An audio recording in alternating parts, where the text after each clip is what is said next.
আজকের এই অনুষ্ঠানের সম্মানিত সভাপতি, অনুষ্ঠানে উপস্থিত আমার প্রিয় খেলোয়াড় বন্ধুরা, অনুষ্ঠানে উপস্থিত সম্মানিত মন্ত্রীবর্গ, সম্মানিত এমপিবর্গ, কর্মকর্তাবৃন্দ, স্পোর্টস সাথে সম্পৃক্ত কর্মকর্তাবৃন্দ এবং উপস্থিত সকল সুধীবৃন্দ, আসসালামু আলাইকুম। আজকে যেই অনুষ্ঠানে আমরা সকলে একত্রিত হয়েছি, আমার কাছে লেগেছে অনুষ্ঠানটি বলা যায় অনেকটা আমরা নর্মালি যে অনুষ্ঠানগুলোতে অ্যাটেন্ড করে থাকি, নর্মালি সেই অনুষ্ঠানগুলো থেকে কিছুটা হলেও অনুষ্ঠানটি ভিন্ন। আমরা আজকে এমন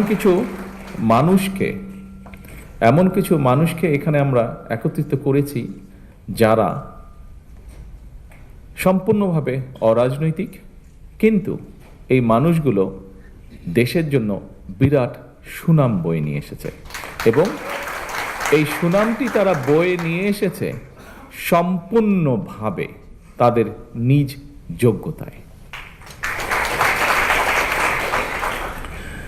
আজকে এখানে যারা জয়ী হয়ে এসছেন, বিভিন্ন ইভেন্টে যারা বিজয়ী হয়েছেন, আমাদের ক্রীড়াবিদ বন্ধুরা, তাদের প্রত্যেকেরই কিন্তু বিজয় হওয়ার জন্য একটি প্রতিপক্ষ ছিল এবং প্রতিপক্ষ ছিল বলেই কিন্তু তারা যখন বিজয় হয়েছে সেই বিজয়ের আনন্দটা তারা উপভোগ করতে পেরেছে এবং তারা শুধু একা কিন্তু এই আনন্দটি উপভোগ করেনি। যখন তারা বিজয় হয়েছে, তারা সমগ্র জাতিকে সাথে নিয়ে এই আনন্দটা উপভোগ করেছে, বিজয়ের আনন্দটা।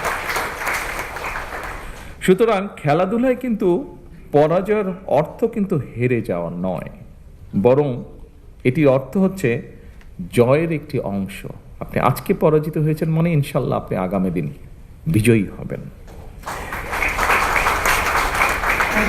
আইনস্টাইন একটা কথা বলেছিলেন, যতটুকু আমার মনে আছে, কথাটা ছিল এরকম যে মানুষটি কখনো পরাজিত হয়নি সে আসলে কিছুই করেনি। আপনাকে জয়ী হতে হলে কিছু করতে হবে। কথাটার অর্থ হচ্ছে সেটাই, যে মানুষটি পরাজিত হয়নি মানে সে পরাজিতই হয়নি, জয়ী হওয়ার তো প্রশ্ন আসে না, তার মানে সে কিছু উদ্যোগই গ্রহণ করেনি, চেষ্টাই করেনি। আজকের এই অনুষ্ঠানে যারা পুরস্কার গ্রহণ করেছেন, প্রত্যেকটা খেলাকে তারা প্রতিযোগিতামূলক করে তুলেছিলেন এবং অংশগ্রহণ করেছিলেন এবং এই জন্যই আমি তাদের প্রত্যেককে জানাই আমার আন্তরিক শুভেচ্ছা এবং অভিনন্দন।